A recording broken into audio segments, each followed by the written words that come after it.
Hi, I'm Chuck Walenek. I'm a reenactor. And for 36 years in the classroom, I used reenacting to bring the subject of history to life, try to breathe something into it so that my students would not consider the subject to be as dead as the people we were studying. And to that end, I collected a lot of garb from different time periods, and the result is I have now a room full of garb and a bunch of artifacts I used to bring into the classroom. And I have this passion for bringing the past to life, and I wish to preserve landmarks because some landmarks are going away. And to that end, I have started on something I very pretentiously like to call my Mission Odyssey. And that involves visiting each and every one of the missions, Estancias, those are the spin-off missions. The Estancias, those were the ranchos that were created to support missions. The presidios, which were the fortifications designed to protect the missions, and anything else that's of historical interest that catches my fancy.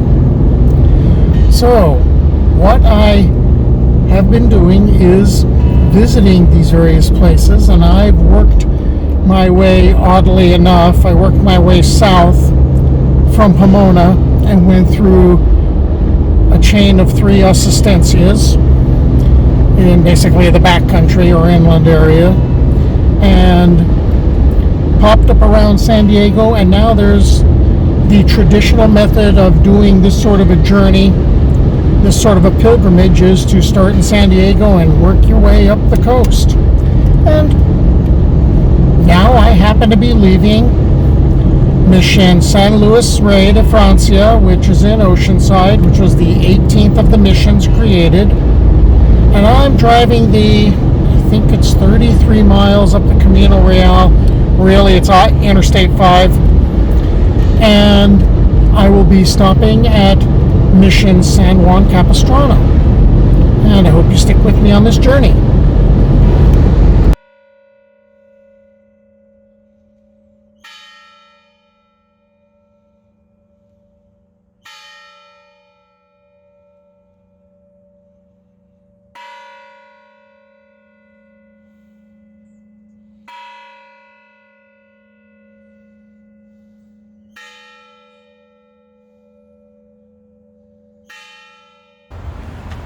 Like a number of the missions, Mission San Juan Capistrano was founded twice.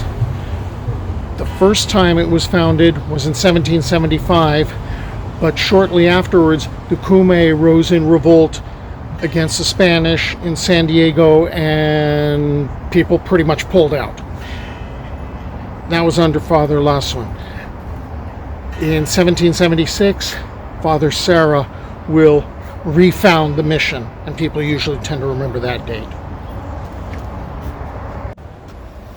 Of course, technically, this mission was founded 3 times, because in 1778 it was moved to the present site, which is where 3 streams, the Trabuco, the Horno, and the San Juan converge, and a small adobe was built, and from there blossomed the mission. The 7th mission to be founded once it got on its feet, and within the 1st military district, the mission was founded amongst the Acjachemen peoples who lived in the area. Once they joined the mission and accepted Catholicism, they became Juaneños. The Indians were the laborers who cultivated the crops, constructed the buildings, made the blankets, clothes, and candles, produced the wine, cooked the food, and maintained the herds of animals. The goods they produced supported their own community. By contrast, there were 6 soldiers, all living with their families, and 2 Franciscan padres. The jewel of the missions started as a traditional quadrangle, but it was supposed to be the most elaborate of the missions.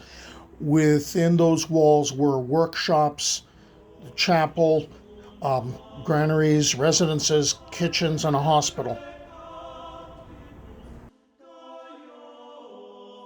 The first building of a permanent character was the chapel now known as Sarah's Church. It's 115 feet long, built in 1782. It's regarded as the oldest standing building in California. It also has the distinction of being the only remaining church in which Sarah is known to have officiated. This formed the east side of the quadrangle, and on the south side of it were built the Padres' living quarters and shops and storerooms for the remaining sides. Father Serra may have been the one to dedicate the mission, but it was Fathers Pablo Mujartegue and Gregorio Amurio that kept it going. They were the founding missionaries, and they oversaw a mission that was located halfway between Mission San Diego and Mission San Gabriel. Well, technically 26 Spanish leagues from San Diego and 18 Spanish leagues from San Gabriel. But they were in a rich, vibrant area, and by 1797, there were over 1,000 natives who had become neophytes.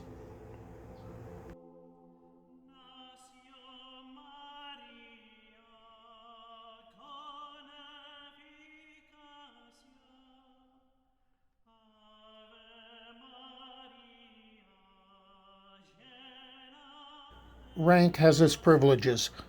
The Padres had their own pozolera or kitchen that was built into their home quarters that was known as the convento. Male cooks and servers worked within the kitchen, and they prepared meals specifically for the priests and the important mission visitors. Women were the primary cooks for the community and worked in large outdoor kitchens, and they're producing massive quantities of food for over 1,000 people a day.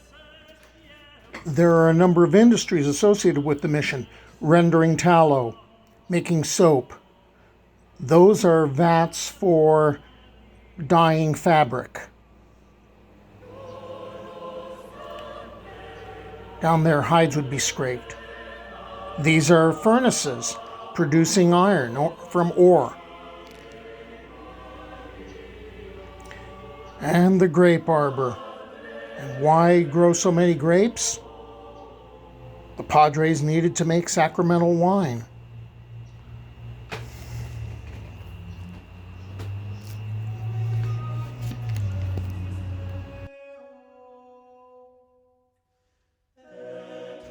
Although Mission San Gabriel had the largest vineyard, it was here at San Juan Capistrano that the first winery was built. So where are the grapes going? Well, they're going into this building, and they'll go into a vat, be stomped on, and wine comes out here. So some 24 miles away is the Adobe of Diego Sepulveda. That was the center of an estancia, which had the business of not just only growing crops, but raising cattle. That's really important because of the tallow produced, obviously I guess the meat too, but one of the biggest prizes out of this industry is you have leather, you have hides, and there was a very, very big industry throughout all the missions and then later into the Rancho period. It was here on these estancias or stations where cattle were raised, branded with the San Juan Capistrano brand, and eventually slaughtered and stripped of their hides.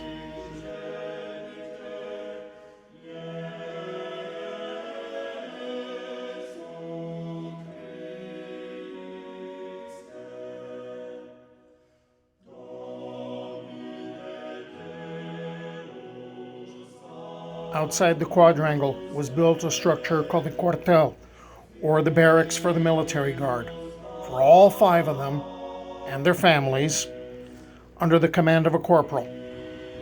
for a population of over 1,000.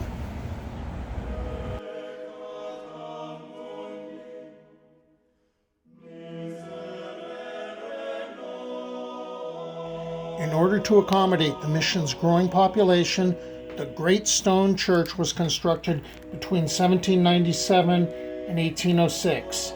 The services of Isidor Aguilar, an expert stonemason, were secured, and he was placed in charge of construction. To provide stone for the construction, the entire neophyte population spent endless days in dragging boulders from the creek beds and valley gullies. Limestone was gathered and crushed into powder to form a mortar, which proved more resistant to erosion than the stone itself. 9 years in the building, and it was destroyed in the 1812 earthquake.